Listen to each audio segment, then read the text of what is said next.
Bismillahirrahmanirrahim. Assalamualaikum warahmatullahi wabarakatuh.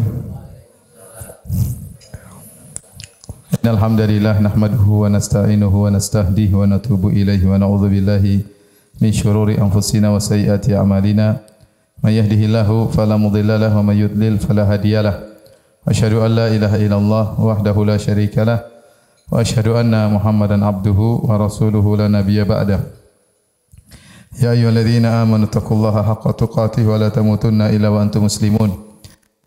Hadithi kitabullah wa khairal huda huda Muhammadin sallallahu alaihi wasallam wa syarrul umuri muhdatsatuha wa kullu muhdatsatin bid'ah wa kullu bid'atin dhalalah wa kullu dhalalatin finnar.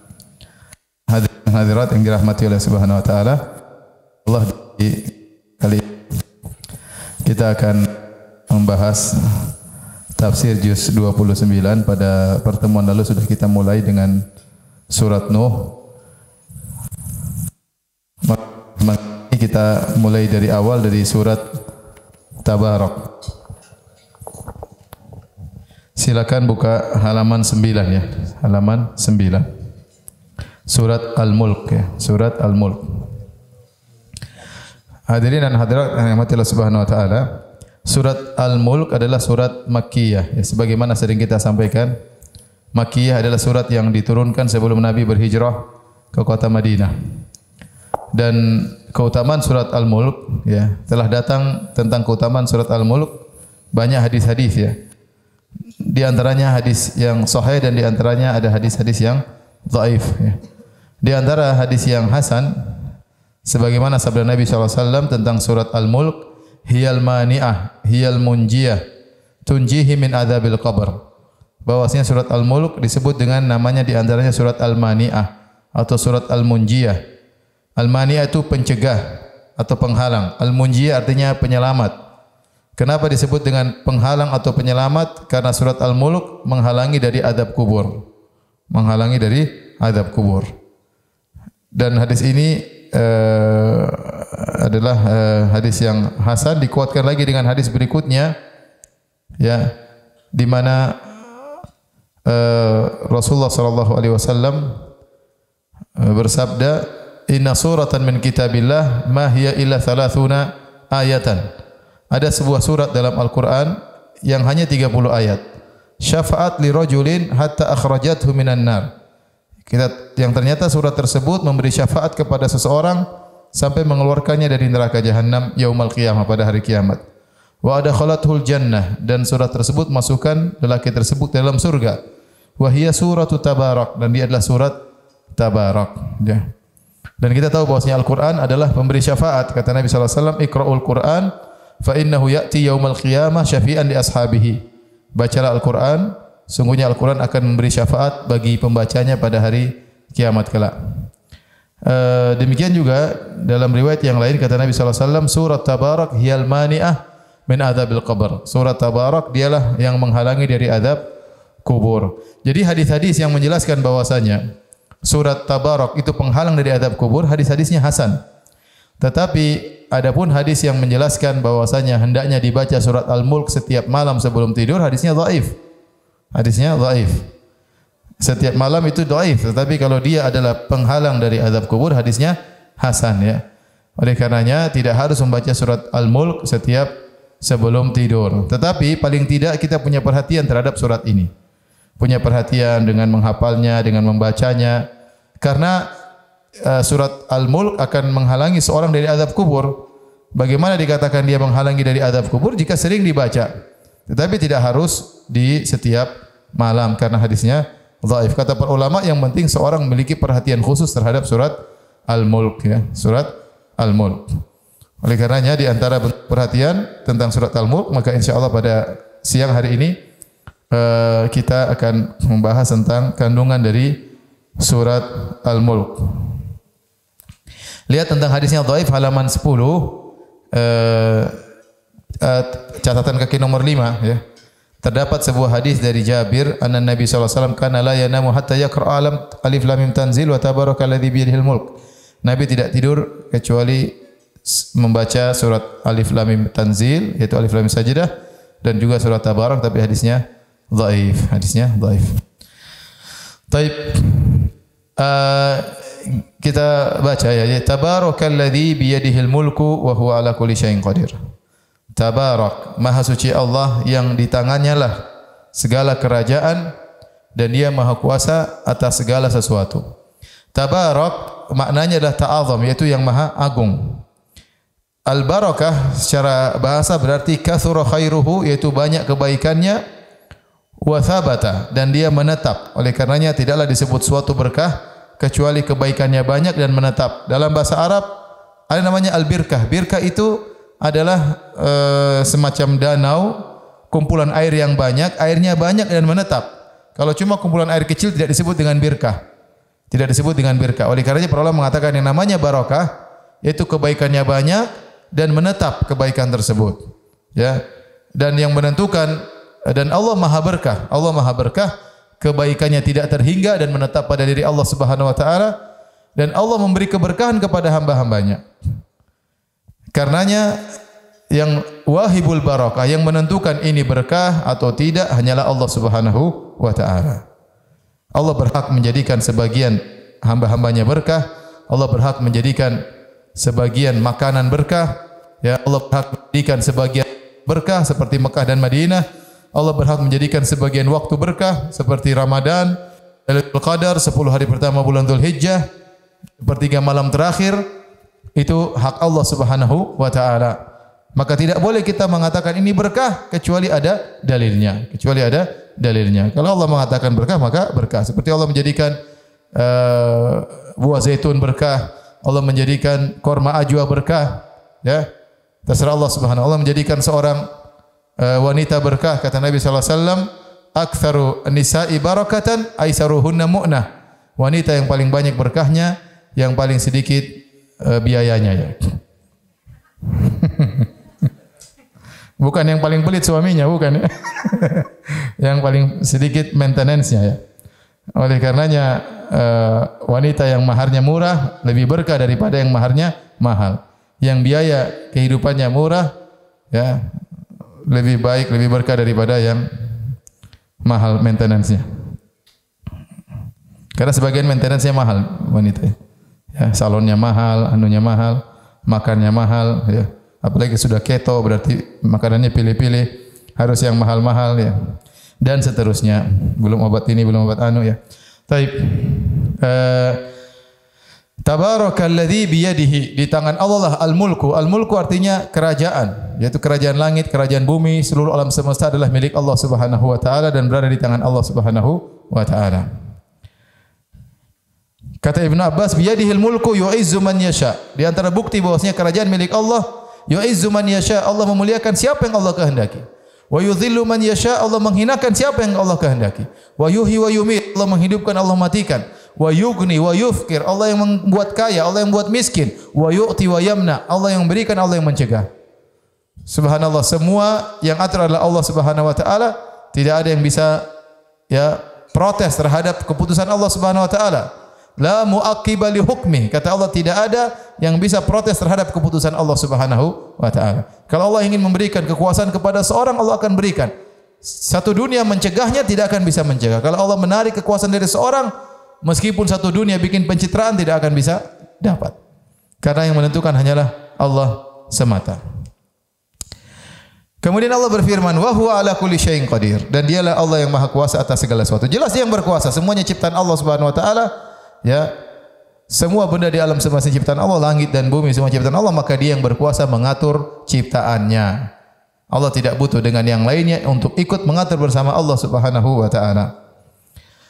Allah sebutkan lagi tentang sifatnya, alladzi khalaqal mauta wal hayata liyabluwakum ayyukum ahsanu amala, dan dialah Allah yang telah menciptakan kematian dan kehidupan untuk menguji kalian siapa di antara kalian yang lebih baik amalannya, yang paling bagus kualitas amalannya. Di sini Allah menjelaskan bahwasanya Allah Subhanahu wa taala menciptakan kematian dan kehidupan. Jadi kematian diciptakan, kehidupan juga diciptakan.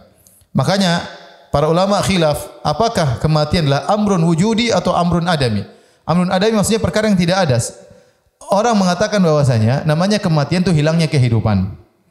Tetapi Allah menjelaskan hidup diciptakan, kematian juga diciptakan. Memang prosesnya dengan dicabutnya ruh itu disebut dengan kematian, tetapi itu adalah ciptaan Allah juga Subhanahu wa taala.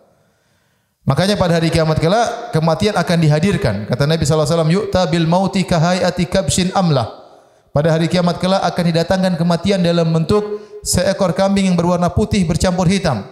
Fayunadi munadin. Kemudian menyerulah seorang penyuruh atau malaikat menyeru, "Ya ahlal jannati, fayashra'ibuna wa yanzurun." Wahai penghuni surga, maka mereka semua melihat ke atas. Fayaqulu hal ta'rifuna hadza? Maka dia bertanya, wahai penghuni surga, kalian tahu siapa ini? Fayaqulu na'am hadzal maut. Itu adalah kematian yang Allah datangkan dalam bentuk kambing. Wa kulluhum qad ra'ahu, dan semuanya pernah melihat kematian tersebut. Tsumma yunadi ya ahlan nar. Kemudian dia panggil lagi, wahai penghuni neraka. Fayashra'ibuna wa yanzurun. Mereka pun melihat ke atas dan melihat kepada kematian. Hal ta'rifuna hadza? Kalian kenal siapa ini? Mereka berkata, iya. Hadzal maut. Ini adalah kematian. Wa kulluhum qad ra'ahu, dan semuanya sudah melihat kematian tersebut. Fayuthbah. Kemudian kematian tersebut disembelih di hadapan penghuni neraka dan penghuni surga. Kemudian dikatakan kepada penghuni surga, ya ahlal jannati khuludun fala maut. Wahai penghuni surga, kalian akan abadi, tidak ada kematian. Kematian sudah dimatikan. Kematian sudah disembelih. Wa ya ahlan nari khuludun fala maut. Wahai penghuni neraka, kekalah kalian, tidak ada kematian dalam. Itu hari yang sangat digembirakan oleh penghuni surga dan hari yang paling ditakutkan oleh penghuni neraka jahanam. Kenapa penghuni surga sangat gembira? Karena mereka tahu kenikmatan yang mereka rasakan akan kekal abadi. Kenapa penghuni neraka sangat menderita? Karena mereka tahu penderitaan mereka juga akan kekal abadi. Jadi tidak mungkin mereka akan selesai dari itu semua karena kematian telah disembelih oleh Allah Subhanahu wa taala. Kemudian Allah berfirman, "Liyabluwakum ayyukum ahsanu amala." Perhatikan di sini. Allah menciptakan kehidupan kematian. Allah menjalankan roda kehidupan di atas muka bumi ini untuk menguji kalian siapa di antara kalian yang terbaik amalannya. Allah tidak mengatakan siapa di antara kalian yang terbanyak amalannya. Allah tidak berbicara tentang kuantitas, tapi Allah berbicara tentang kualitas. Maka ini peringatan bagi kita semua, ya, hadirin hadirat. Perhatian kita yang paling utama adalah kualitas amal sebelum kuantitas. Jangan terpedaya dengan kuantitas tanpa memperhatikan kualitas. Kualitas yang paling utama, terus kita perhatikan kuantitas. Kuantitas nomor 2, yang pertama adalah kualitas. Oleh karenanya para ulama ada beberapa pendapat mereka tentang amalan apa yang paling berkualitas. Kita bacakan di sini. Yang pertama, yang disebut amalan paling berkualitas adalah yang paling banyak mengingat kematian. Kata Nabi tatkala ditanya, "Manil aqyas?" Siapa orang-orang cerdas? Kata Nabi, "Aktsaruhum lil mauti dzikran." Orang yang paling banyak mengingat kematian. Wa ahsanuhum lima ba'dahu istidadan, dan orang yang paling persiapan untuk bertemu dengan kematian. Ulaikal aqyas, mereka adalah orang-orang yang pintar. Kayaknya kita bukan termasuk mereka. Wallahu alam ya. Terlalu tenggelam dengan dunia ya. Ibu-ibu gitu kan ya. Terlalu banyak melihat dunia ya. Jarang nangis ya. Nangis kalau diomelin suami. Nangis mengingat akhirat. Kita ingin nangis mengingat akhirat. Sebagian ibu nangis kalau lihat suami orang yang meninggal. Suaminya sendiri diomelin ya. Jadi kata orang tadi begitu. Kalau suami orang meninggal ikut nangis. Suaminya masih hidup diomelin ya. Baik. Yang kedua, Hasan al-Basri berkata, "Ayyukum azhadu fid dunya wa atraku laha." Ini lebih berat lagi. Yang paling berkualitas amalannya adalah yang paling meninggalkan dunia, yang paling menjauhi dunia. Kita jauh daripada ini. Ini orang-orang yang paling jauh daripada dunia, tidak mengejar dunia karena mereka sangat yakin bahwasanya dunia itu hanyalah sementara. Ada pendapat lain, kata Fudail bin Iyad, orang yang paling terbaik amalannya akhlasuhu wa aswabuhu, yang paling ikhlas dan paling sesuai dengan sunnah Nabi sallallahu alaihi wasallam. Ya. Jadi saya ingatkan kembali bahwasanya kita jangan terpedaya dengan kuantitas. Kualitas perhatikan. Contoh sederhana ya. Ibu-ibu Masya Allah rajin ngaji sana ngaji sini. Kuantitas pengajiannya banyak. Kualitas saya tidak tahu, Allah alam. Ya. Seharusnya kalau kita semakin banyak pengajian, semakin banyak ilmu, semakin banyak pengamalan, semakin takut kepada Allah, semakin rajin ibadah, ya, semakin tawadhu, semakin merendahkan diri, semakin semangat untuk baca Al-Quran, maka itu namanya pengajian kita berkualitas. Marilah kita merenungkan masing-masing tentang diri kita. Apakah kita ini lebih perhatian terhadap kualitas atau terhadap kuantitas. Kalau ternyata kita masih perhatian kepada kuantitas lebih daripada kualitas, maka hendaknya kita rubah cara berpikir kita, ya. Lihatlah bagaimana pengaruh kualitas yang luar biasa. Sa'ad bin Mu'adz radhiyallahu taala anhu, yang dia cuma berumur dalam Islam cuma 6 atau 7 tahun. Sa'ad bin Mu'adz masuk Islam kira-kira 2 tahun sebelum hijrah. Kemudian dia meninggal tahun 5 Hijriah. Berarti dia Islam cuma 7 tahun. Tetapi begitu kualitas imannya luar biasa, kata Nabi, ihtazzal arsyu li mauti Sa'ad bin Mu'adz. Waktu Sa'ad bin Mu'adz meninggal dunia, maka arsy Allah bergetar. Artinya apa? 7 tahun yang dia lalui semuanya penuh dengan amalan berkualitas. Ya. Sebagian kita mungkin sudah Islam puluhan tahun. Ya. Tetapi apakah kalau dia meninggal kemudian arsy Allah bergetar? Belum tentu, ya. Ya. Oleh karenanya ini perlu kita perhatian terhadap kualitas. Contoh lagi, lihat ada seorang wanita bertobat, wanita dari Juhainah. Saya sebutkan hadisnya itu. Dia meninggal dunia, sebelumnya dia berzina. Kemudian dia kepada Allah Subhanahu wa taala tobat yang sesungguhnya. Kemudian datang kepada Nabi SAW, kemudian ditegakkan hukum rajam. Akhirnya dia meninggal dunia. Ketika dia meninggal dunia, Nabi SAW menyolatinya. Maka Umar bertanya, "Tusolli alaiha ya Nabi Allah wa qad zanat?" Kau menyolatinya wahai Rasulullah sementara dia telah berzina. Apa kata Nabi SAW menjelaskan tentang kualitas taubat wanita ini? Kata Nabi, "Laqad tabat taubatan law qusimat baina sab'ina min ahli al-Madinah lawasi'athum." Sungguh wanita ini telah taubat dengan satu taubat yang luar biasa. Untuk 70 orang taubat cukup. Jadi kalau 70 orang taubat semua masuk surga masih cukup, dibagi dari satu taubat wanita ini. Ya. Wal wajadta taubatan afdhala min an jadat bi nafsiha lillahi ta'ala. Apakah kau bisa dapatkan suatu taubat yang lebih afdal daripada seorang wanita yang menyerahkan dirinya untuk dibunuh karena Allah Subhanahu wa taala? Karena wanita ini datang lapor diri bahwasanya dia telah berzina. Dia lapor dia berzina. Karena dia punya anak, kata Nabi sallallahu alaihi wasallam, keluarkan dulu anakmu, ya. Setelah anaknya keluar baru kemudian dia dirajam. Jadi intinya ini menunjukkan ibadah kualitas yang paling diperhatikan. Bisa jadi dua orang solat di saf yang sama, bergandengan, cara solatnya sama, tapi pahalanya antara langit dan bumi. Yang satu kualitas solatnya luar biasa, yang satunya kualitas solatnya pas-pasan. Bisa jadi seorang dua orang baca Quran, yang satu baca Quran dengan perenungan, yang satu baca Quran dengan keikhlasan, yang satu tidak merenungkan dan tercampur dengan sedikit riak, terkontaminasi dengan sifat ingin pamer, tentu jauh berbeda antara satu dengan yang lainnya, sama-sama baca Quran. Bisa jadi seorang haji, sama-sama haji, di travel yang sama, pembimbing yang sama, tapi kualitas satu dengan yang berbeda jauh seperti langit dan bumi. Ya. Oleh karenanya, jangan terpedaya dengan kuantitas. Kualitas kita perhatikan, baru kemudian kuantitas. Jadi ibu-ibu yang dirahmati Allah Subhanahu wa taala, umur kita tidak panjang, kita enggak tahu kapan dipanggil oleh Allah Subhanahu wa taala, ya. Tapi saya selalu ingatkan kata Nabi sallallahu alaihi wasallam, "A'maru ummati baina 60 ila 70." Umur umatku antara 60 sampai 70 tahun. Ini barang siapa sudah mendekati 60, hendaknya waspada, ya. Hendaknya waspada, ya. Sudah saatnya serius untuk memperhatikan kualitas amalnya. Mulailah baca Quran baik-baik, ya. Mulailah bersedekah, mulailah salat malam. Kapan lagi kita membangun salat malam? Kapan lagi kita zikir pagi petang dengan serius, ya? Dan seterusnya, agar hari-hari kita penuh dengan kualitas. Orang tua masih hidup maka berbakti sama orang tua. Suami masih hidup maka dilayani dengan sebaik-baiknya, ya. Mumpung masih hidup, ya. Kalau suami sudah mati gimana, ya? Nyesal, suami sudah mati. Enggak bisa lagi berbakti kepada suami. Ibu-ibu tahu bahwasanya berbakti sama suami pahalanya besar atau tidak?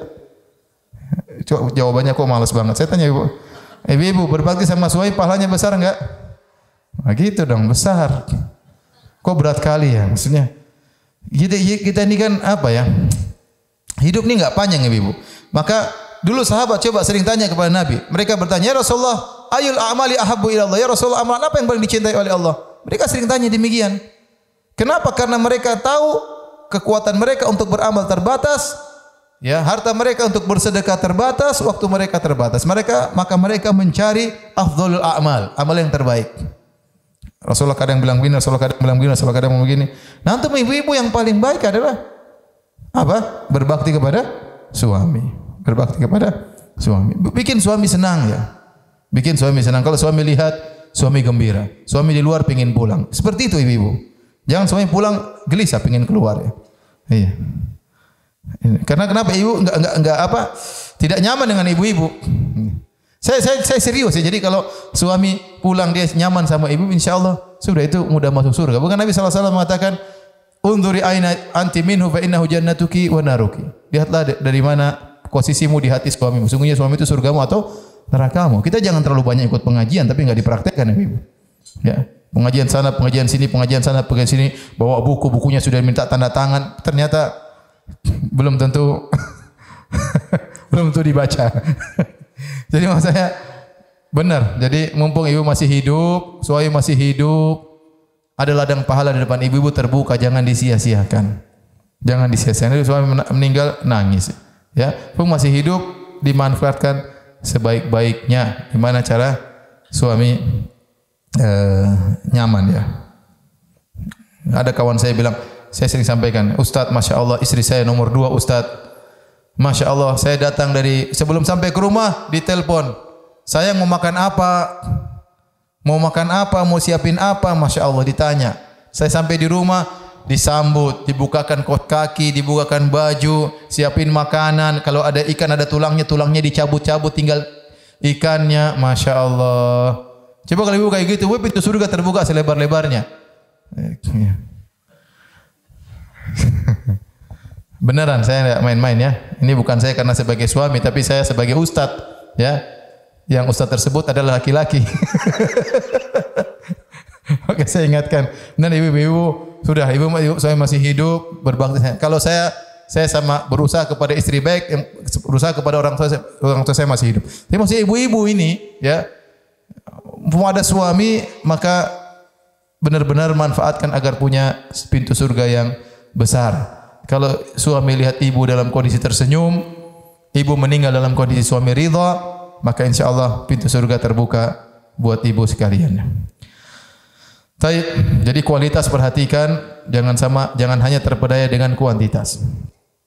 Karena dalam ayat tidak ada Allah mengatakan aktsaru amala, amal terbanyak, tidak pernah. Allah sebutkan dalam beberapa ayat semuanya ahsanu amala, siapa di antara kalian yang amalannya paling tinggi kualitasnya.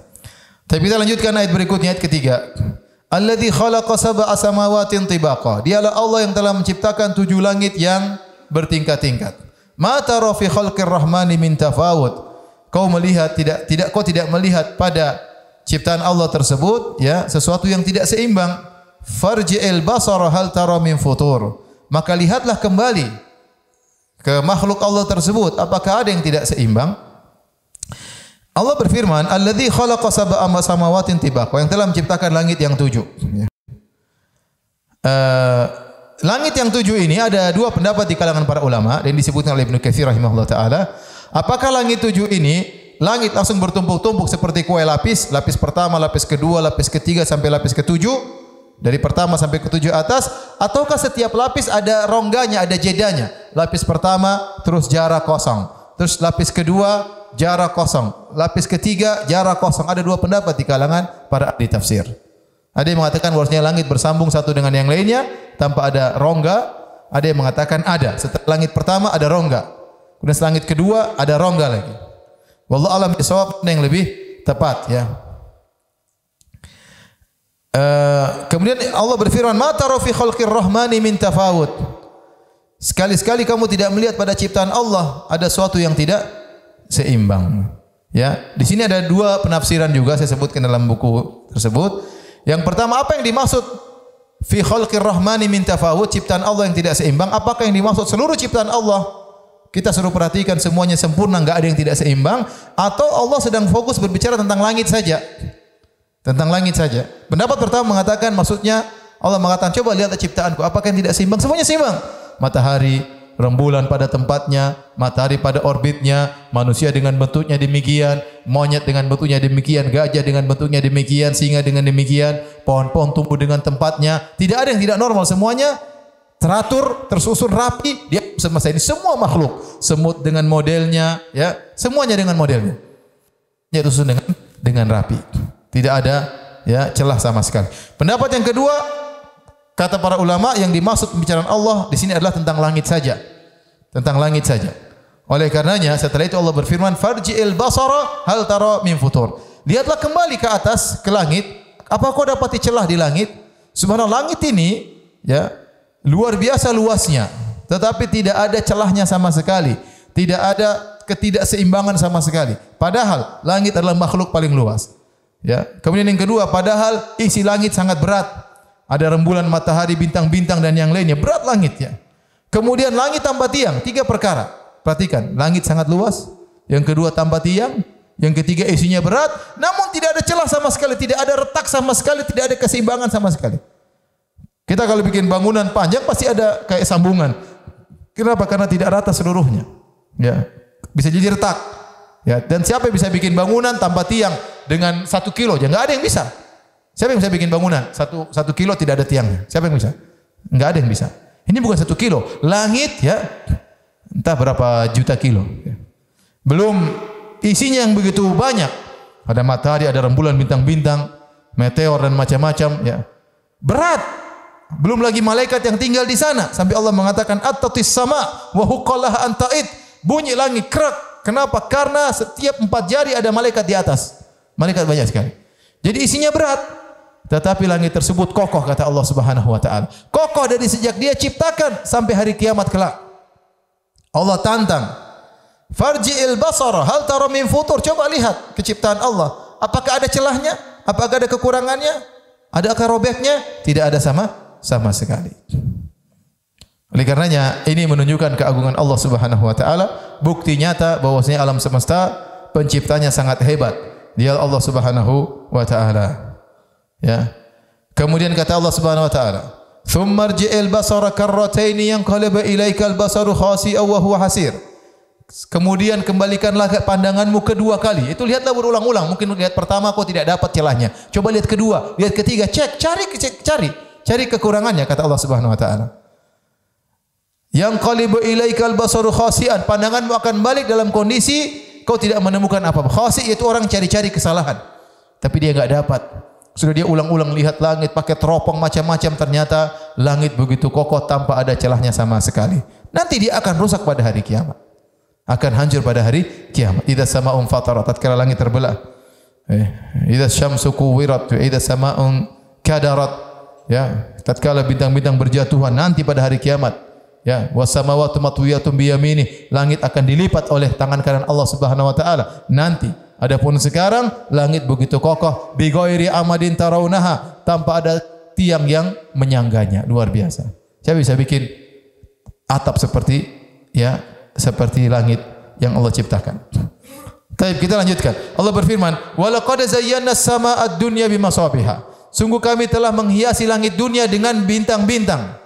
Wa ja'alnahu rujuman lisyayatin, dan kami jadikan bintang-bintang tersebut sebagai pelempar syaitan. Wa atadna lahum adzabas sa'ir, dan kami siapkan bagi syaitan-syaitan tersebut azab neraka jahanam. Walil ladzina kafaru bi rabbihim adzabu jahannam. Adapun orang-orang kafir terhadap Rabb mereka, kami siapkan bagi mereka azab jahanam, wa bi'sal masir, dan seburuk-buruk tempat kembali.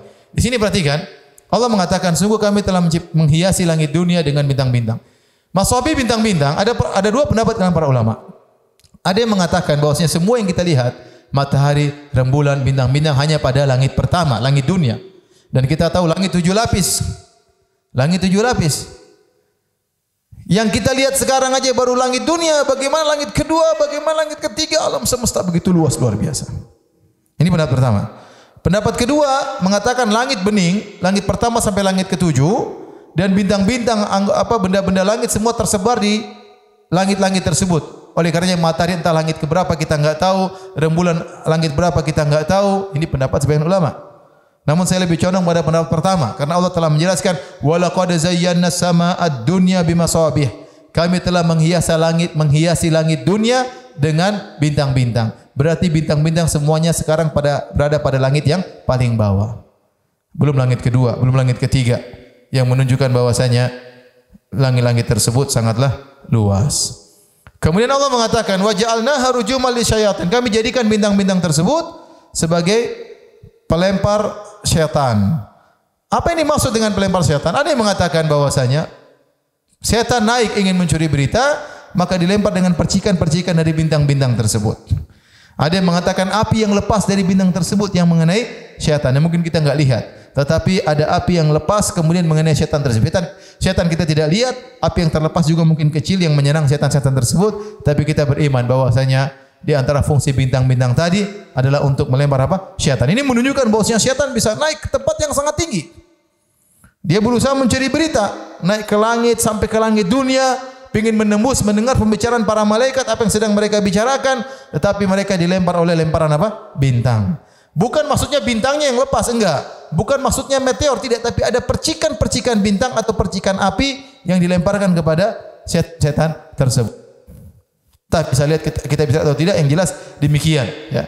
Allah menjelaskan bahwasanya setan-setan dilempar oleh bintang-bintang atau percikan-percikan bintang tersebut. Berkata Qatadah As-Sadusi halaman 23, khalaqallahu ta'ala an-nujum. Allah menciptakan bintang li thalath, untuk 3 keutamaan atau 3 tugas. Pertama, zinatan lis sama.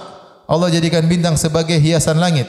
Yang kedua, rujuman li syayatin, sebagai alat untuk melempar setan-setan. Yang ketiga, alamatin yuhtada biha fil barri wal bahri wal awqat, sebagai tanda-tanda untuk dijadikan petunjuk baik di daratan maupun di lautan maupun di waktu-waktu. Faman ta'awwala fiha ghaira dzalik, barang siapa yang menjadikan fungsi bintang selain daripada 3 fungsi ini, faqad takallafa ma la ilma lahu bihi, maka dia telah mencari sesuatu yang dia tidak punya ilmu, wa ta'adda wa zalama, dia telah melakukan pelanggaran, telah berbuat zalim. Jadi fungsi bintang cuma 3, tidak ada yang keempatnya. Yang pertama menghiasi langit, yang kedua melempar setan, yang ketiga adalah sebagai tanda arah. Barang siapa yang menggunakan bintang untuk meramal, bintang Sagittarius, bintang Scorpio, bintang Libra, bintang apa? Itulah yang situ gitu ya. Maka itu adalah kesyirikan, tidak boleh. Ya. Bintang apa?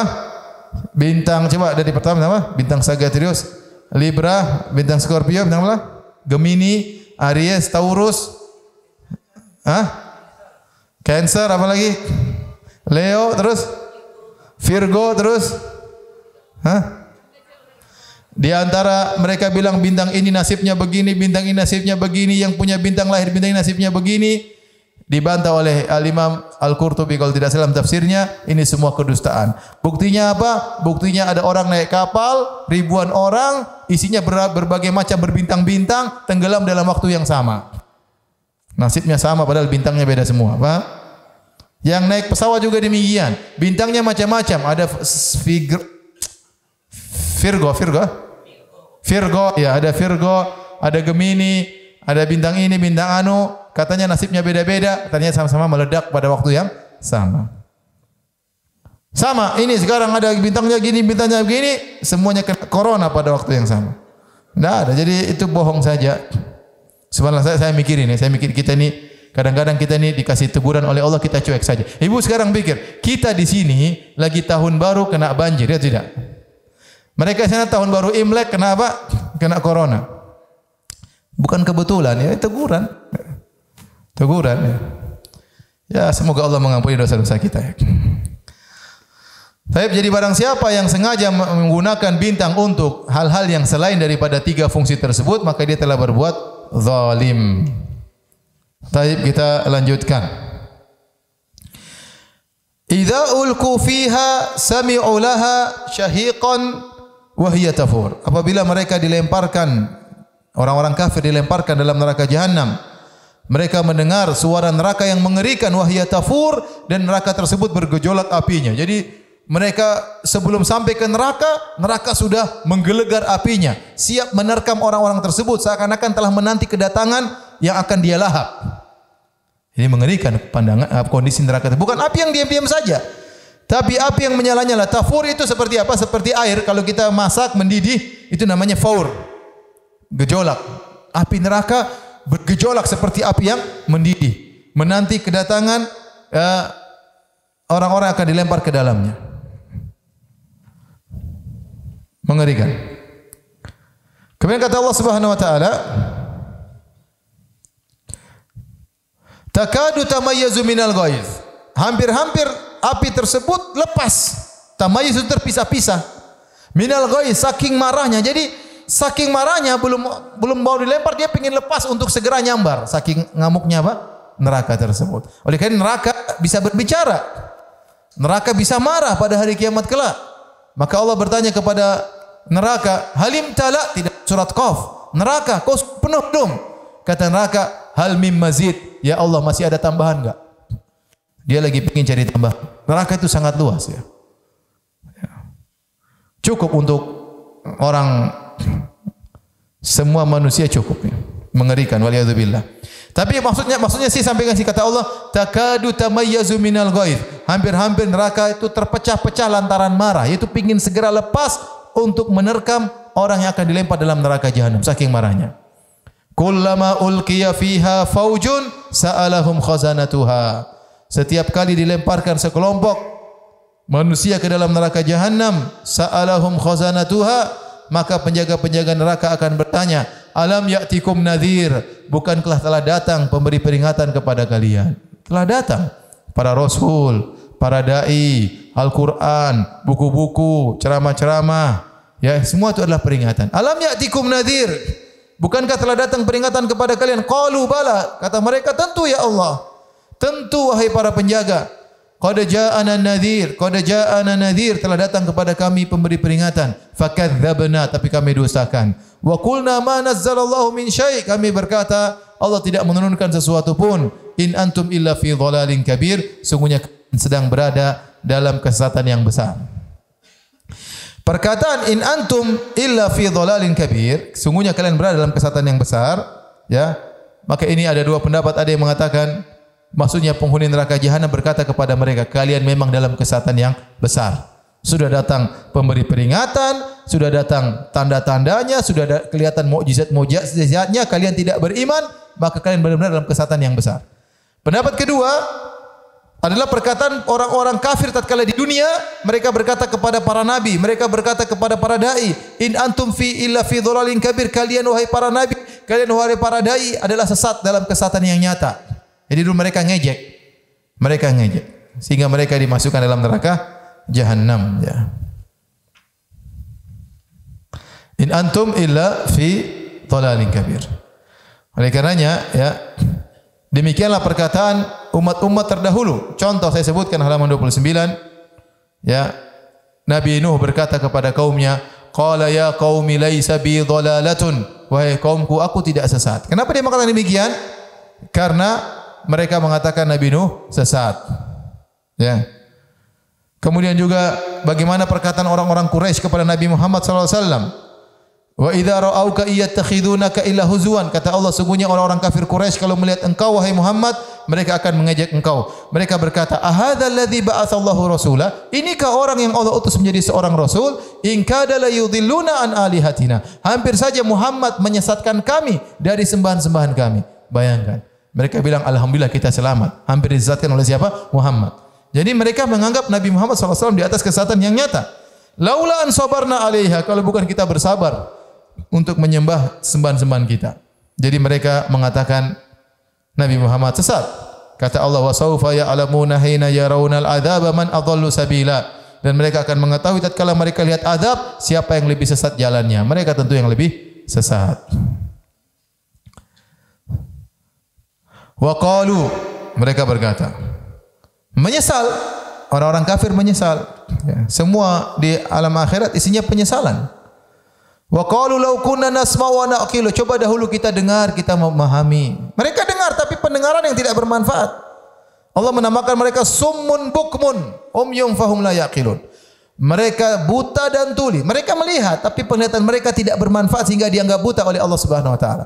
Mereka mendengar tapi pendengaran mereka tidak bermanfaat sehingga dianggap tuli oleh Allah Subhanahu wa taala. Mereka berakal tapi akal mereka tidak mereka gunakan sehingga dianggap tidak berakal.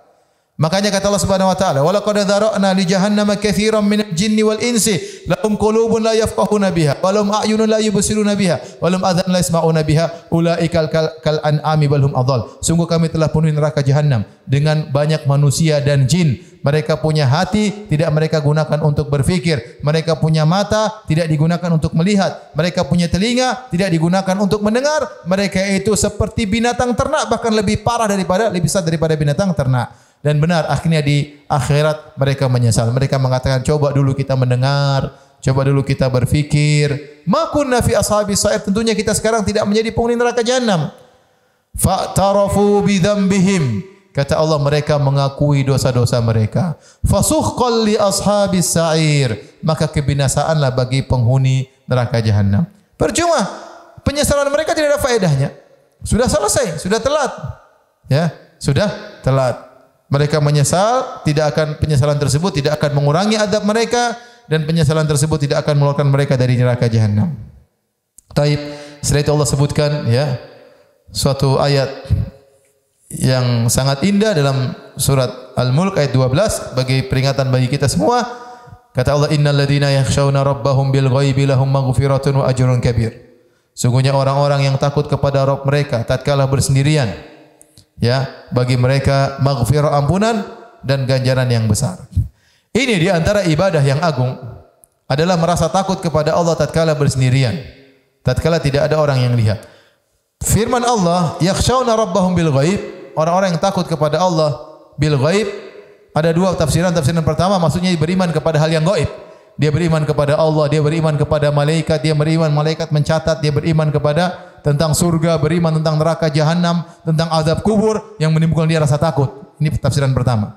Dia beriman dengan hal-hal yang gaib yang membuat dia rasa takut. Dan banyak hal gaib yang membuat kita takut, seperti ada neraka, ada namanya azab kubur, ada namanya padang mahsyar, ya. Bagaimana nanti dibangkitkan kita pada padang mahsyar. Ini hal-hal gaib yang kalau kita imani membuat kita takut. Pendapat kedua yang dimaksud dengan beriman takut kepada Allah dalam kondisi al-ghaib, maksudnya tatkala sedang bersendirian. Tatkala tidak ada yang melihat, dia takut kepada Allah Subhanahu wa taala. Takut melakukan hal yang diharamkan oleh Allah Subhanahu wa taala, takut melihat yang diharamkan oleh Allah Subhanahu wa taala, takut mendengar apa yang diharamkan oleh Allah Subhanahu wa taala. Ya, tatkala dia bersendirian. Adapun orang-orang takut kepada Allah di hadapan banyak orang, semua orang bisa. Kenapa? Enggak enak, malu. Tapi kalau bersendirian, apakah dia masih takut kepada Allah?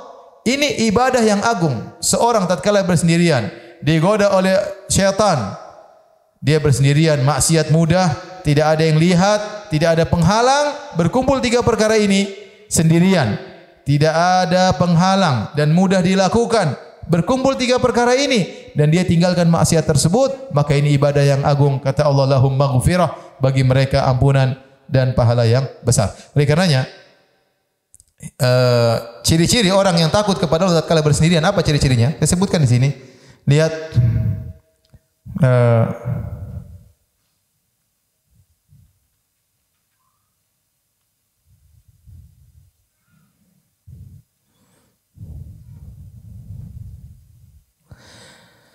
yaitu intinya mereka tatkala bersendirian, mereka lebih takut kepada Allah Subhanahu wa taala, bukan tatkala di depan banyak orang.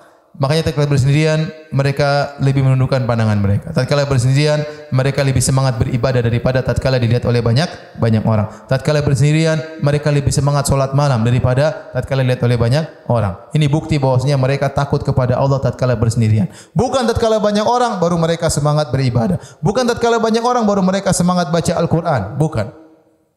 Orang yang takut kepada Allah tatkala bersendirian, justru tatkala dalam kesendiriannya dia semakin semangat beribadah kepada Allah Subhanahu wa taala. Dia bahagia tatkala tidak ada yang melihatnya dan dia takut bermaksiat kepada Allah meskipun sarana dan prasarana mudah bagi dia. Dan ini adalah orang yang hebat, ya. Makanya di antaranya Rasulullah bersabda, sab'atun yudhilluhumullah fi dhillihi yauma la dhilla illa dhilluh. 7 golongan yang Allah naungi pada hari kiamat kelak, yang tidak ada naungan kecuali naungan Allah. Di antaranya rajulun dzakarallaha khalian fa fadat ainah. Seorang yang mengingat Allah tatkala bersendirian, maka dia pun mengalirkan air matanya. Dia bukan menangis di depan banyak orang, ya, tetapi dia tatkala bersendirian dia menangis. Ya. Ada seorang salaf, dia setiap masuk rumah dia bawa air. Kemudian dia menangis dalam rumahnya, mengingat Allah Subhanahu wa taala. Setelah itu dia cuci mukanya. Setelah dia cuci mukanya, kemudian dia pakai celak supaya orang tidak tahu dia habis nangis. Dia menyembunyikan tangisannya. Dia menangis hanya untuk Allah Subhanahu wa taala. Bukan menangis kemudian shouting, ya, bukan. Enggak, dia menangis karena Allah Subhanahu wa taala. Ya. Dan ini menunjukkan keikhlasan. Demikian juga seorang dirayu oleh seorang wanita cantik. Rajulun da'atum ra'atun dzatu mansibin wa jamalin faqala inni akhafullah. Seorang laki dirayu oleh seorang wanita cantik dan kaya raya dan dia berkata aku takut kepada Allah Subhanahu wa taala. Ini luar biasa laki-laki ini. Dirayu wanita cantik kaya raya. Bapak-bapak ada yang pernah begitu? Siapa juga mau rayu bapak-bapak enggak? Ini cantik kaya raya luar biasa. Terus dia tidak mau. Qala inni akhafullah. Aku takut kepada Allah. Sementara kita lihat kasus-kasus yang terjadi, yang rayu terkadang lebih jelek daripada istrinya. Tapi dia sudah KO. Terkadang seorang waliyadzubillah melakukan hubungan yang haram dengan pembantunya sendiri. Yang terjadi bukan dengan ini bukan bicara tentang wanita cantik dan kaya raya. Bicara wanita biasa-biasa saja orang sudah bergelimangan jatuh tidak mampu. Laki-laki ini sangat hebat. Makanya waktu Nabi bercerita tentang 3 orang yang masuk goa, kemudian dia berdoa agar mereka masuk goa, tahu-tahu ada batu yang menutup itu goa. Di antara 3 laki tersebut semuanya melakukan amalan hebat. Di antaranya satunya mengatakan, ya Allah, sungguhnya saya punya sepupu perempuan yang paling saya cintai. Kalau ada lelaki cinta kepada wanita di atas muka bumi ini, yang paling besar cintanya itulah saya. Saya sangat cinta sama dia. Saya kejar-kejar dia, saya rayu-rayu dia, dan dia tidak pernah mau. Suatu hari dia terlilit ke hutang, susah. Datang kepada saya, pinjam uang. Saya kasih, syaratkan adalah serahkan dirimu. Dia menyerahkan dirinya. Bayangkan, laki-laki sudah datang. Sampai saya sudah berada di antara 2 cabangnya untuk segera saya gauli. Tahu-tahu ternyata dia mengatakan ittaqillah, bertakwalah kepada Allah. Ini laki-laki ini hebat. Laki-laki ini hebat ya. Ini maksudnya dia berbicara tentang perempuan bukan lagi ngerayu-ngerayu. Ini kejar-kejar selama ini. Kalau yang sebelumnya kan perempuan cantik ngerayu dia. Ya dia belum kenal mungkin enggak cinta. Ini dia cinta ini perempuan. Cinta dia kejar-kejar tiap hari, tiap tahun dia kejar. Bertahun-tahun dia kejar, subhanallah. Begitu wanita sudah menyerahkan diri, cita-citanya selama ini, impiannya, hayalannya sudah di depan mata, tiba-tiba dia berkata ittaqillah, bertakwalah kepada Allah, dia tinggalkan. Ini laki-laki hebat. Jadi jangan kita sangka namanya ibadah hanya sekedar haji, umrah, salat. Enggak, seperti ini juga rasa takut di dalam kesendirian itu juga ibadah yang besar. Bahkan Allah mengatakan bagi mereka ampunan dan ganjaran yang besar. Tapi kita lanjutkan. Allah berfirman setelah itu, wa asirru qaulakum aw ijharu bih innahu alimun bidzatis sudur. Ya, rahasiakanlah perkataan kalian atau keraskanlah. Sungguhnya Allah Maha mengetahui apa yang dalam dada-dada manusia. Sama saja, Anda ngomong-ngomong pelan-pelan atau ngomong keras, sama saja bagi Allah. Jangankan omongan yang di dalam hati belum diungkapkan saja Allah tahu. Makanya Allah mengatakan, wa asirru qaulakum. Kalian berbicara terang-terangan, kalian sembunyi-sembunyikan, awi jaharubi, atau kalian terang-terangan bicara, bagi Allah sama saja. Innahu alimun bidzatis sudur. Allah mengetahui isi dada manusia. Ini peringatan bagi kita. Ibu yang dirahmati Allah Subhanahu wa taala, jangan kita kecewa kalau orang tidak tahu niat baik kita. Allah tahu niat baik kita. Ya, kita sering melakukan kebajikan, orang tidak paham, ya sudahlah, biarin aja lah mau diapain. Ya, netizen tidak paham, biarin aja netizen ya. Ya, kita bilang Allah Maha tahu niat saya. Ya. Enggak usah juga bilang sama orang Allah Maha tahu saya ikhlas. Enggak usah bilang sama orang. Ya, itu namanya kita kisah orang. Biar Allah yang tahu sendiri. Allah sudah tahu niat kita baik. Ya. Dan itu dalam kita muamalah dengan siapa saja. Terkadang kita bermuamalah sama keluarga kita pun demikian. Tidak usah kita ngomong, sudah Allah tahu saya niat baik sama orang tua saya niat baik sama adik saya, sama kakak saya, teman saya. Sudahlah. Jalankan sesuai dengan apa yang kau telah ikrarkan kepada Allah. Tidak perlu orang lain tahu. Dan itu berkah. Ya. Kenapa? Karena Allah mengetahui isi relung dada seseorang. Dan ini juga peringatan bagi kita ibu-ibu, hati-hati. Dalam hati kita kalau ada sombong, mau kita sembunyikan bagaimanapun, Allah tahu. Ada dengki, ada hasad, Allah tahu. Lagi riya, Allah tahu. Lagi ujub, Allah tahu. Lagi angkuh, Allah tahu. Lagi merendahkan orang, Allah tahu. Meskipun tidak mengungkapkan. Karena hati kita, gerak-gerik hati kita, Allah tahu dan Allah catat. Maka hati-hati. Ya, maka hati-hati. Saya menakjubkan kisah 3 orang tadi yang masuk dalam gua. Di antaranya salah seorang yang dia punya pegawai, kemudian dia sudah bayar semuanya, tinggal 1 orang dia belum bayar. Tahu-tahu orang tersebut mau digaji, dia pergi. Waktu orang tersebut pergi, maka dia mengolah harta atau gaji dari pegawainya tersebut. Dia olah bertahun-tahun. Akhirnya hasilnya puluhan onta, puluhan sapi, puluhan kambing, banyak sekali. Setelah sekian lama orang itu pun datang. Pegawainya yang belum ambil gajinya. Tapi selama dia olah gaji tersebut, dia kembangkan, niat dia bukan untuk dia, niat dia untuk siapa? Pegawainya. Ya, dia olah niatnya untuk pegawainya. Setelah sekian tahun datanglah pegawainya mengatakan, "Ya Abdullah, a'tini haqqi." Wahai bosku, mana gajiku? Subhanallah. Bisa saja dia rubah niatnya. Tidak ada yang tahu niat dia. Biasanya dia mengatakan, "Sudah, ini gajimu sedikit." Tapi dia tahu, Allah tahu niat dia ketika dia mengolah harta ini. Subhanallah. Dia bermuamalah dengan Allah masalah hati. Meskipun dia tidak tulis di notaris, tidak. Dia tidak ngomongkan ke istrinya, dia tidak ngomong, tapi dia tahu, Allah tahu isi hatinya ketika dia mengolah harta ini, niatnya untuk siapa? Untuk pegawainya tadi. Makanya ketika pegawainya bilang, "Wahai fulan, mana gajiku?" Kata dia, "Lihat, yang kau lihat semuanya itu milikmu." Maka dia bilang, "Ya Abdullah, la tasta'zibi." Jangan kau ejek saya, wahai bos. Anda itu semua yang kau punya, itu punyamu. Benar punya saya? Iya, ambil. Akhirnya itu pegawainya ambil seluruhnya, tidak satu ekor pun disisakan sebagai tanda terima kasih. Enggak ada. Dia pulang pergi semuanya. Tapi yang menakjubkan orang ini, saya pikir-pikir, orang ini dia bermuamalah dengan Allah dari hati. Allah tahu isi hatiku, sudah saya jalankan. Tidak perlu dia ngomong ke orang. Tidak perlu dia pencitraan, tidak perlu. Oh, saya niat karena enggak perlu. Ya. Oleh karenanya, Ibu dirahmatillah subhanahu kalau Allah mengatakan, "Innahu alimun bidzati sudur," Allah tahu isi hati manusia, kita semakin bahagia, tentram. Anti ikhlas Allah tahu, anti riya Allah tahu, anti niatnya baik Allah tahu, anti berjuang untuk suami Allah tahu, anti berjuang untuk orang tua Allah tahu. Sudah, meskipun mungkin orang tidak menilai, meskipun orang tidak pedulikan. Bahkan Allah mengatakan, "Ala ya'lamu man khalaqa wa huwa latiful khabir." Bukankah yang menciptakan tahu yang dia ciptakan? Dia adalah Al-Latif Al-Khabir. Dan ini kaidah yang sangat agung, bahwasanya benar yang mencipta tahu, tentu tahu tentang yang dia ciptakan. Misalnya gambarannya, saya penemu pena misalnya. Penemu pena terlalu ringan ya. Misalnya seorang penemu mobil, dia menemukan mobil, dia tahu betul bagaimana mobil, dia tahu betul bagaimana peralatan karena dia yang bikin. Dia tahu peralatan ini begini-begini karena dia yang bikin. Dia tahu semuanya karena mobil itu dia yang bikin. Ada orang penemu robot, dia tahu betul bagaimana ciri-ciri robot ini, bagaimananya, kekurangannya di mana, bakalan rusak kalau begini, bakalan ini kalau begini, karena dia yang ciptakan robot tersebut. Tatkala Allah menciptakan alam semesta ini, Allah tahu betul tentang apa yang dia ciptakan. Hanya kata Allah Subhanahu wa taala, "Wa ma tasqutu mi waraqatin la ya'lamuha." Tidak ada satu daun pun yang jatuh kecuali Allah tahu berita tentang daun tersebut. Anti bisa bayangkan, ibu bisa bayangkan 2 daun di alam semesta ini berapa jumlahnya? Banyak sekali, itu pohon depan saja daunnya berapa kita enggak tahu.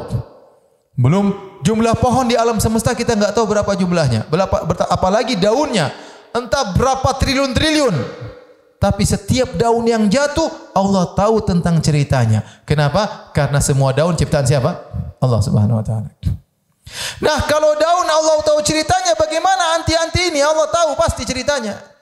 Jangan disangka Allah tidak tahu, anti sembunyi-sembunyi Allah tidak lihat. Allah lihat karena anti ciptaan Allah. Anti ciptaan Allah, anti bernapas dengan udara dari Allah, yang menggerakkan detak jantung anti adalah Allah Subhanahu wa taala, anti tinggal di bumi Allah. Bagaimana Allah tidak tahu? Allah tahu semua yang kita lakukan. Allah tahu semua. Oleh karenanya jangankan kita, hewan diurus oleh Allah tidak? Diurus. Ya. Kata Allah Subhanahu wa taala, "Wa ma min dabbatin fil ardi illa Allahi rizquha wa ya'lamu mustaqarraha wa mustawda'aha." Kata Allah, tidak ada satu binatang melata pun di atas muka bumi kecuali Allah menanggung rizkinya. Allah tahu di mana tempat tinggalnya, Allah tahu. Semua di cacing-cacing dalam tanah Allah tahu. Hewan-hewan di dasar lautan Allah tahu. Semua ciptaan Allah. Allah urus mereka. Bagaimana dengan kita manusia yang akan diminta pertanggungjawaban, yang amal kita dicatat? Bagaimana Allah tidak ngurus kita? Bagaimana Allah cuek kita? Bagaimana Allah lupakan kita? Allah tidak bakal lupakan kita. Kalau hewan-hewan ya diurus oleh Allah, burung-burung, cacing-cacing, semuanya diurus oleh Allah. Bagaimana lagi dengan kita? Maka waspadalah ibu-ibu yang dirahmati oleh Subhanahu wa taala, kita ini selalu di bawah pengawasan Allah. Malaikat selalu mencatat apa yang kita lihat, malaikat selalu mencatat apa yang kita dengar, apa yang kita ucapkan, apa yang terbetik di dalam hati kita dicatat oleh malaikat. Kata Allah, wa huwal latiful khabir. Dialah yang maha lembut, dialah al-khabir. Apa itu al-khabir? Al-khabir kalau bahasa kita artinya adalah yang pakar. Tidak dikatakan khabir kecuali dzu khibrah, yang memiliki keahlian. Kalau kita bicara bahasa manusia, saya lihat halaman 34, yaitu seorang yang telah belajar secara mendalam sehingga dia mengetahui seluk-beluk apa yang dia dalami tersebut, maka disebut dengan khabir, atau kita artikan dengan pakar. Para ulama membedakan antara al-khabir dengan al-alim. Al-alim lebih umum, al-khabir lebih khusus. Al-alim mengetahui segalanya, al-khabir mengetahui yang pelik-pelik dan detail-detail. Itu namanya al-khabir.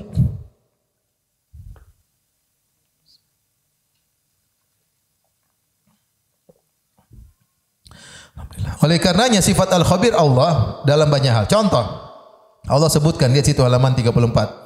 Untuk masalah dosa-dosa hamba, Allah tahu secara detail. Kata Allah, wa kafa bi rabbika bi dzunubi ibadihi khabiran basira.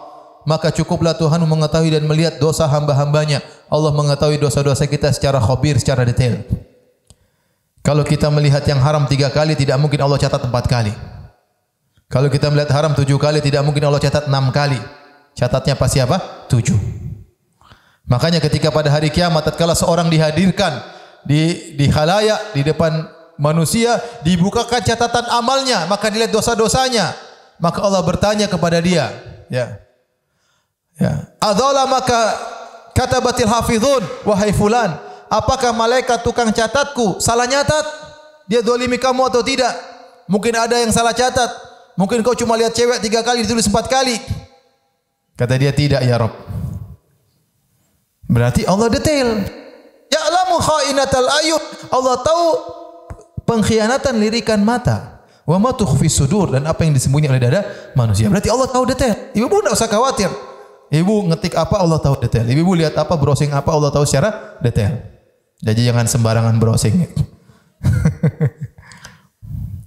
Allah tahu secara detail. Bukan seperti kalau orang bos di sini, kalau bos ya mungkin tahu anak buahnya yang global-global saja. Allah tidak demikian. Allah tahu secara detail. Coba kita ada seorang pemilik perusahaan, anak buahnya 1000 aja dia bingung. Anak 1000 ini bikin apa aja dia enggak tahu. Dia paling tahu direksinya nanti yang ngurus buahnya. Adapun tahu kegiatan anak buahnya secara detail enggak mungkin.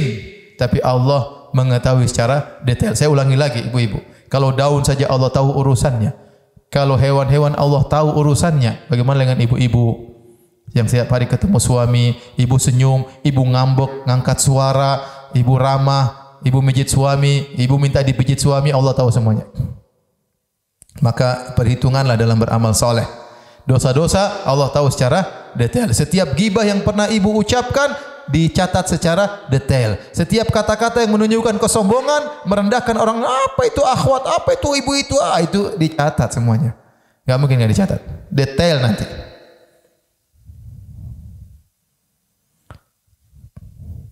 Oleh karenanya lihat halaman 35, tatkala Luqman menasihati putranya, dia mengatakan, ya bunayya innaha in takum mithqala habbatin min khardal, wahai putraku, kalau perbuatanmu hanya sebesar biji sawi, fatakun fi sakhrah, tersembunyi dalam batu, au fis samawat, atau dilemparkan di ruang angkasa, au fil ardi, dibenamkan dalam bumi, ya'ti biha Allah, Allah akan hadirkan. Kenapa? Karena Allah tahu secara detail.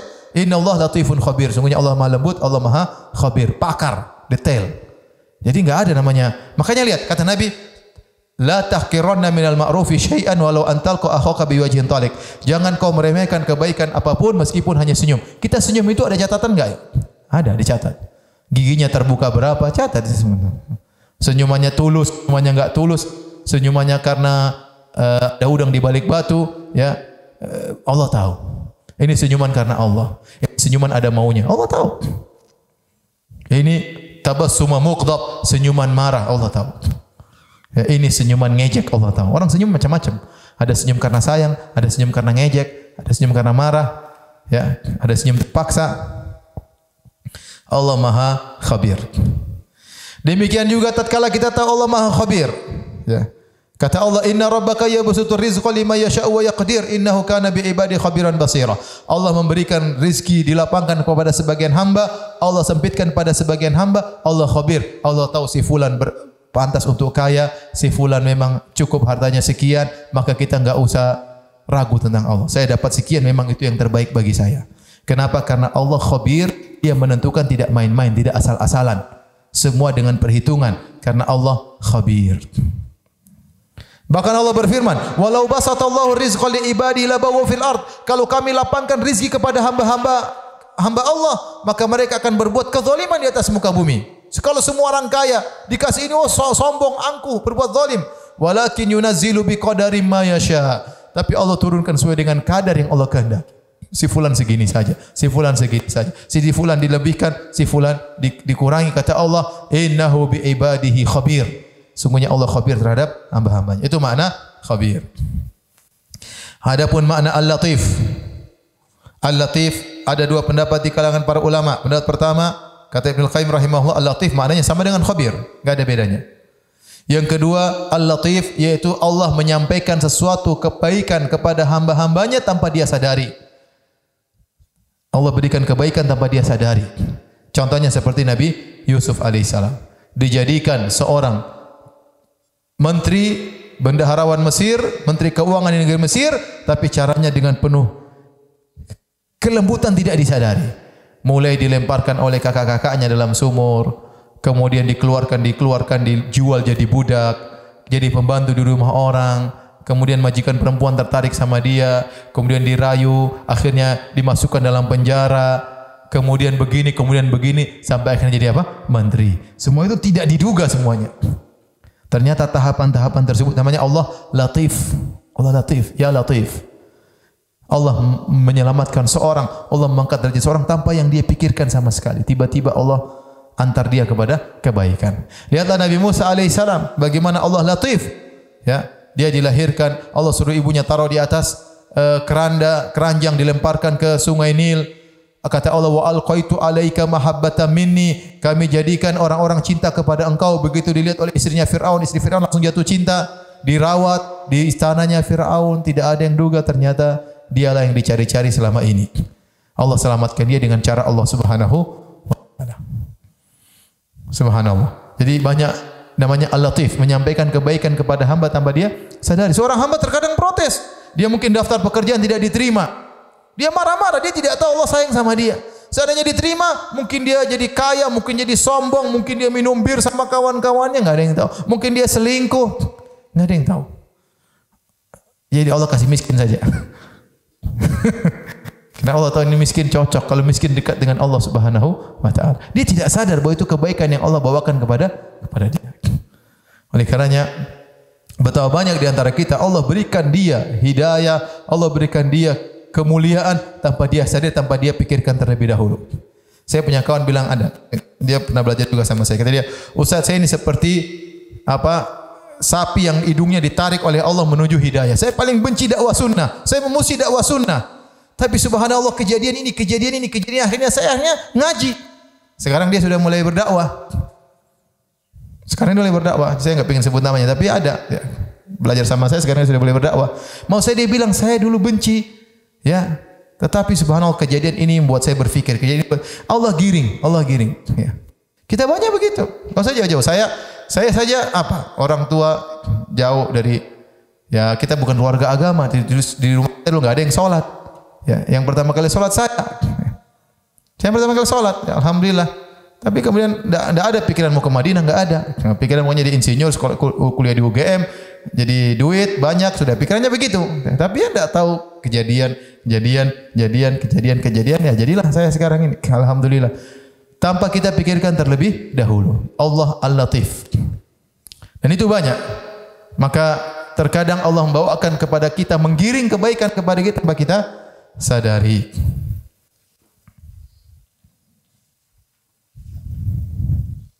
Sudah siang Ibu ya? Sudahlah. Sudah sore ya. Apalagi sudah sore. Ya udahlah sampai sini saja dulu ya. Ibu, kita lanjutkan nanti insyaallah pekan depan ya, karena pindah ke minggu pertama ya. Pengumuman mulai bulan Maret jadwal Ustadz Firanda jadi Rabu pertama. Insyaallah. Kalau ada yang bertanya saya persilahkan. Allah taala alam bisawab.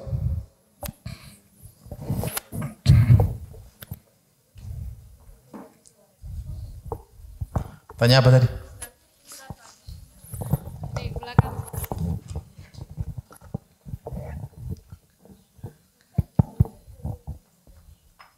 Assalamualaikum warahmatullahi wabarakatuh. Waalaikumsalam warahmatullahi Ustaz, wabarakatuh. kebetulan Bapak dan Ibu saya meninggal dalam satu bulan yang sama, bulan Januari kemarin. Mohon doanya Ustaz.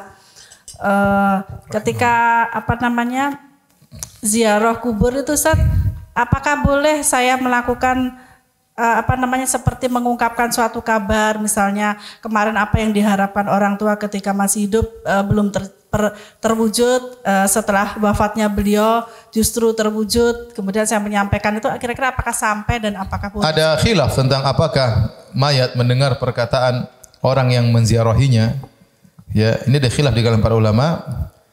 Tapi saya lebih condong bahwasanya dia tidak mendengar. Memang ada khilaf di kalangan ulama Ahlus Sunnah sendiri. Ya, apakah kalau seorang sedang menziarahi kuburan kemudian dia berbicara dalam jarak yang dekat, apakah dia mendengar atau tidak? Tapi berdasarkan dalil-dalil ya, saya lebih condong bahwasanya dia tidak mendengar. Maka tidak perlu.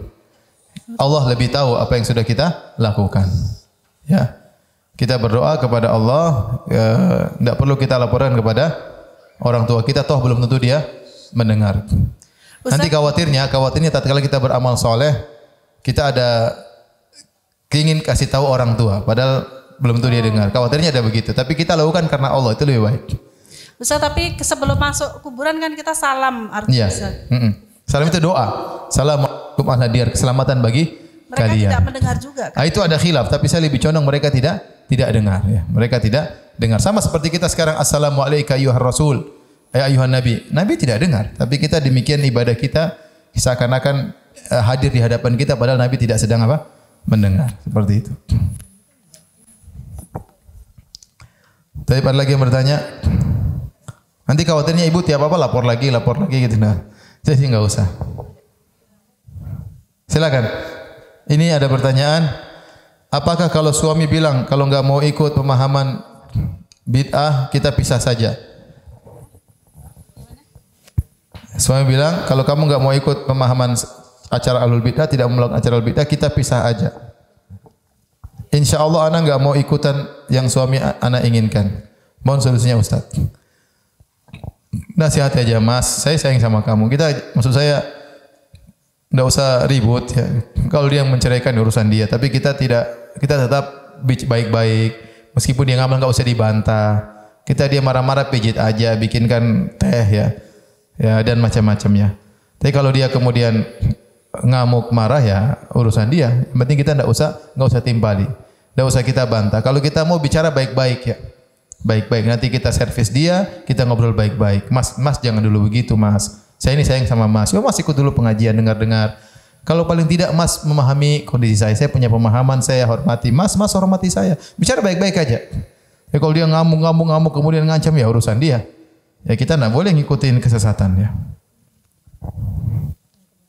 Ustaz, saya punya kucing sakit sehingga harus dirawat kemarin. Kucing itu kemudian meninggal dunia. Lalu pihak rumah sakit mengkremasi. Apa kremasi itu? Oh, dibakar. Kebetulan dengan atas anak saya. Kebetulan saya sedang tidak dengan anak-anak. Apa saya berdosa dengan kejadian tersebut? Kucing mati lalu dikremasi. Ya enggak tahu enggak berdosa. Enggak tahu enggak berdosa ya. Baik, ada lagi yang bertanya? Bismillah. Monggo sini. Waalaikumsalam. Pakai mic aja, Bu. Assalamualaikum, Tat. Waalaikumsalam warahmatullahi wabarakatuh. Saya ibu kan suka salat malam terus? jam 2 terus sampai pagi, tapi ke pagi kan ngantuk, katanya nggak boleh tidur habis subuh, tidak boleh. Jam berapa harus tidur tuh, Tat? Maksudnya nggak boleh tidur habis subuh, katanya nggak boleh. Kalau ngantuk tidur aja, Bu. Oh, nggak apa-apa, Tat. Tapi kalau ibu bisa tahan sampai waktu syuruk lebih baik. Oh, waktu syuruk jam berapa tuh, Tat? Sebentar, saya lihat dulu ya. Bentar.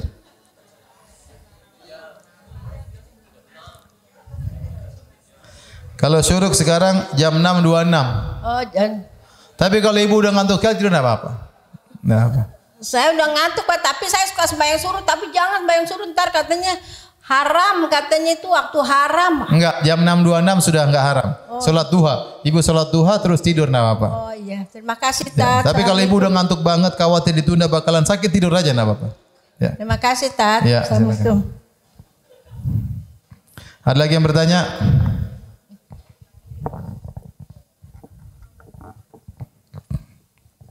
Ya, situ terus.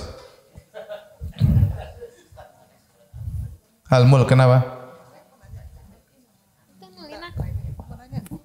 Hadisnya dhaif ya. Ya enggak ada ketentuan malam Jumat, bebas-bebas saja. Kalau antum kepingin baca malam Jumat enggak ada masalah. Tapi jangan dirutinkan kemudian menyangka lebih baik malam Jumat, enggak. Malam Jumat malah harus surat Al-Kahfi. Ya, tadi kapan saja kita baca? Enggak mesti seminggu sekali, pokoknya kita punya perhatian dan mesti harus malam Jumat. Seringlah kita sering baca, enggak ada jumlah tertentu, enggak ada waktu tertentu, tapi disebutkan orang saya suka baca surat Al-Kahfi. Kira-kira surat apa? Surat Al-Mulk, kira-kira demikian. Iya, enggak. Ada lagi yang bertanya? Silakan. Salam warahmatullahi wabarakatuh.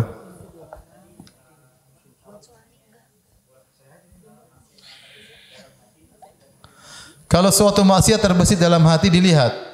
Kalau maksiat tersebut berkaitan dengan maksiat hati seperti sombong, angkuh, dengki, maka dia segera lawan. Tapi kalau dia biarkan bercokol dalam hatinya tidak dia lawan, maka dia dosa. Paham ya? Kita kan dilarang hasad, kita dilarang dengki, kita dilarang sombong, dilarang angkuh, dilarang suudzon. Tapi kalau begitu lewat kita lawan, jangan kita biarkan. Tapi kalau kita biarkan, kita tenterami, kita merasa nyaman dengan hal tersebut, maka itu baru dosa. Meskipun tidak kita ungkapkan, karena dia memang dosa hati. Tapi ada lagi yang bertanya? Ya. Assalamualaikum Ustaz. Salam warahmatullahi wabarakatuh. Silakan. Ustaz, ini kalau bicara afdolul amal atau amal yang terbaik itu untuk orang yang baru masuk Islam atau mu'alaf dan juga orang yang terlahir Islam tapi baru hijrah itu gimana Ustaz kurikulumnya itu dari mana dulu ya Ustaz? Silabusnya. Iya, misalkan seandainya nih Ustadz ada daurah, kita bikin daurah seharian itu untuk orang yang baru hijrah atau yang baru mulai untuk serius belajar agama yang selama ini mungkin sholat bolong-bolong. Nah itu mulainya dari mana dulu Ustadz? Harusnya rukun Islam, rukun iman tapi secara sederhana. Rukun Islam, rukun iman secara sederhana. Harusnya dibuat begitu. Mulai daurah buat mu'allaf atau rukun Islam secara sederhana. Sholat bagaimana, zakat itu apa secara sederhana. Kemudian rukun iman, dari rukun iman kepada Allah, malaikat, kitab-kitabnya itu yang paling penting. Sederhana ya. Kemudian disertai mungkin adab-adab sedikit, tentang akhlak sedikit. Kalau bikin 2 orang maksudnya 2 hari bagus itu. Ya, jadi buat seperti itu. Terus ada satu pertanyaan lagi Ustadz, titipan. Ini dia putrinya mau belajar S2 Ustadz. Terus kan maunya belajar agama gitu. Tapi akhwat pingin jadi ustazah, karena ustazah masih jarang ya Ustadz, baru ada 1 tuh Umu Ihsan. Nah ini kan suatu niatan yang bagus, tapi saya nggak paham belajarnya di mana gitu Ustadz. Kalau S2 ilmu agama di Saudi ada, cuma harus ada mahramnya di sana. Di Jakarta nggak ada Ustadz? Di Jakarta saya belum tahu. Libya ada? Libya ada S2? Mas saya kurang tahu. Syukran Ustadz. Jazakallah khair. Ada yang bertanya? Silakan Pak. Yang pertama?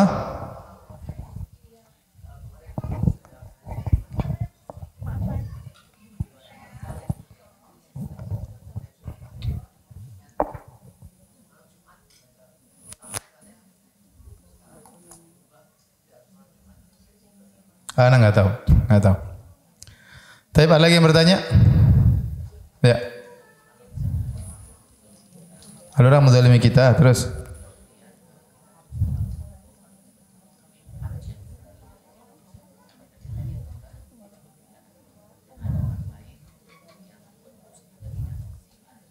Supaya terus enggak sih, enggak masalah. Kita kan menyampaikan supaya kerjasama bagaimana bisa. Kalau intinya gibah itu boleh kalau ada maslahatnya. Iya, hati-hati boleh, enggak ada masalah. Gibah yang boleh. Ibu lagi bertanya, Ibu?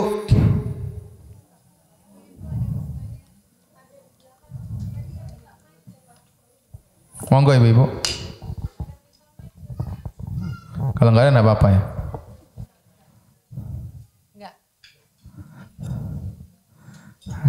Enggak jadi, alhamdulillah ya. Sudah ibu-ibu ya. Yang penting ibu itu beramal soleh ya. Bukan cuma ngaji doang ya, dipraktekkan ya. Jangan terlalu banyak browsing ibu ya. Tapi demikian saja ibu-ibu, semoga pertemuan kita diberkahi oleh Allah Subhanahu wa taala, menambah berat catatan amal kita, kebajikan kita. Semoga kita diampuni oleh Allah Subhanahu wa taala. Subhanakallah bihamdika asyhadu an la ilaha illa anta astaghfiruka wa atubu ilaik. Assalamualaikum warahmatullahi wabarakatuh.